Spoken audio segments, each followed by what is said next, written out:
6 hours into a coding session on a small boat in the middle of a Mediterranean storm, fatigue starts to play tricks on you. I was trying to land a pull request, stuck in a deadlocked argument with an automated code reviewer bot. Both sides were technically answering each other, but nothing was moving.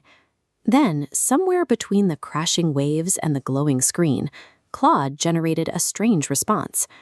I will write it down so it does not stay in my head. As a pirate would say, what in the name of Davy Jones? If I get tired out there on the water, I am relying on wind, whatever physical skill I have left, and a finite reserve of biological energy. The machine pays no physical price. It has no head to keep thoughts in, and no actual fatigue to manage. We reflexively borrow human concepts to describe software, but the two participants are operating in completely different physical worlds. While the machine uses our vocabulary to talk about its head, it remains entirely separate from the biological limits of the person on the other side of the screen. Buy an enterprise AI subscription, and the standard corporate assumption is that you have unlocked an infinite, tireless engine of workplace productivity. The problem is that this digital engine is permanently tethered to a biological body. Someone still has to review the output, approve the work, and serve as the final verification failsafe. When you push a human AI system to its absolute limits, only one of those components can physically burn out, but eventually the entire system collapses together. Behavioral scientists call this the asymmetry of depletion. 4 hours into a heavy session, one participant has spent their finite cognitive energy, and the other has spent nothing. This imbalance leads to automation bias, a well-documented behavioral failure mode where users blindly default to trusting in AI's outputs, even when those outputs are factually incorrect. Out on the boat, my verification habits loosened at the hour my judgment faded. The human failsafe disappears right when it is needed most. The World Health Organization defines burnout through specific dimensions, including acute exhaustion and a creeping cynicism toward the job. Both were setting in rapidly. Biological exhaustion creates a massive cognitive blind spot. The reviewer stops reviewing, allowing AI errors to slide directly into the final product completely unchecked. Meanwhile, the machine experiences its own form of degradation. It doesn't feel biological fatigue, but the mathematical weight of the conversation becomes heavier with every single prompt. To generate a coherent answer, the model must reread the entire conversation history on every turn. The memory load compounds rapidly. This chart shows that computational bloat.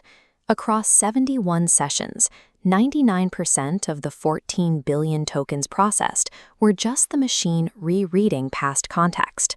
As the session drags on and the context window overflows, the AI loses focus on the specific human on the other side of the screen.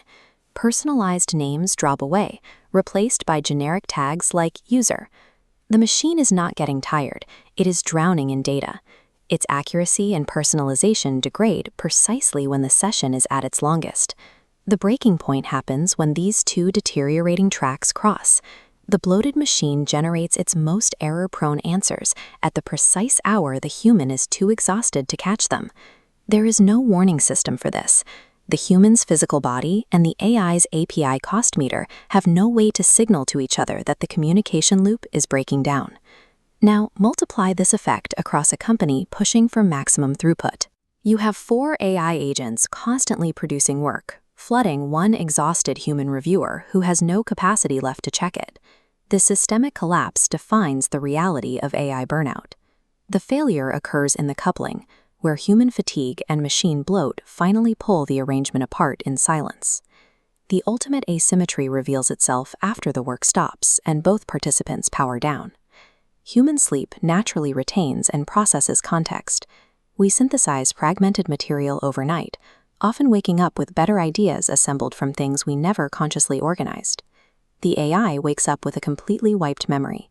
It retains absolutely nothing unless the human operator takes the time to explicitly write it down for the next session.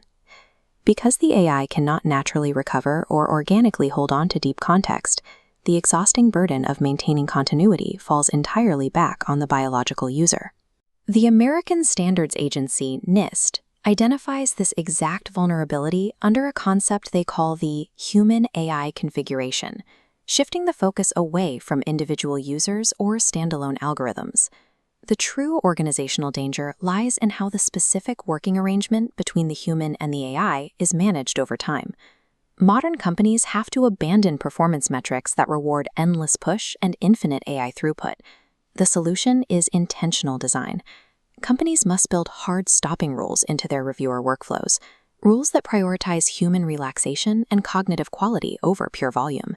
And artificial intelligence will never need to take a physical breath, but the corporate systems we build around it will fail unless we account for the biological reality that the human operator absolutely has to.